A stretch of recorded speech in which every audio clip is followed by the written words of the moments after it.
let's talk about what we can do right now to address our own problems of compulsive overconsumption. Before we reset dopamine, we need to know what we're resetting from. So we're all wired a little bit differently, and what's really reinforcing for one person may not be for another, and vice versa. So when we're talking about drug of choice, we're talking about that thing that is so reinforcing for me that once I've experienced it, I know that I'm going to be doing it again and again. So here's a little self-assessment you can do. Ask yourself, what do I turn to when I'm stressed, tired, or bored? What do I do more than I intend? What do I hide or feel ashamed about? And what leaves me feeling worse after, not better? Once you've identified your drug of choice, it's really good to try to quantify your use because quantity and frequency really matter. So what I recommend is that you use something called the timeline followback method. And you start from today and count backwards 1 week and measure what you've consumed, how much and how often on any given day. So for something like alcohol, it would be what you drank and the number of drinks. For digital media, it would be what platforms you used and how much time. Then I want you to take your use over every single day and add it up so that you can see your use over a whole week. We're just talking about factual data, how we're spending our time. When we're forced to add it up over a week, all of a sudden it becomes real to us in a way that it's not otherwise. After documenting quantity and frequency, the next thing that we can do in our journal is to think about why we use. People use their drug of choice for many different reasons, but almost all of that can be placed in two major categories, either to have fun or to solve a problem.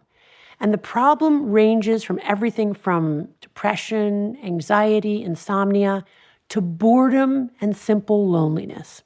And then I want you to think about what are the problems associated with your use. And it may be something as simple as it's not working as well as it used to. What we learned about the pleasure-pain balance tells us that what we need to do is abstain from our drug of choice for long enough. We get enough distance from our addictive, compulsive behaviors to see true cause and effect. And we also get our reward pathway back to a healthier level so that we can again experience joy in other, more modest rewards. But 30 days is sort of an interval of time that people can kind of wrap their heads around.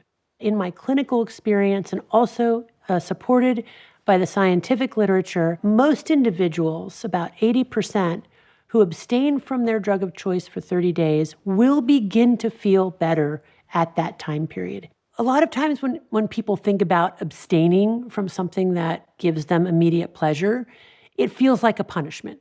But I always ask them to reframe it. So instead of thinking, oh, I'm denying myself this reward, I'm actually giving myself a gift by abstaining from this thing for a month that, although it feels good in the moment, is hurting me in the long run. The most important thing I'll say to patients is you will feel worse before you feel better. Many patients who are struggling with compulsive overconsumption have already tried on their own to quit and made it to maybe 2 days or 5 days or 9 days and then just gave up because they thought to themselves, well, I was unhappy using my drug of choice. I'm unhappier not using. Forget it. I'll just go back to using.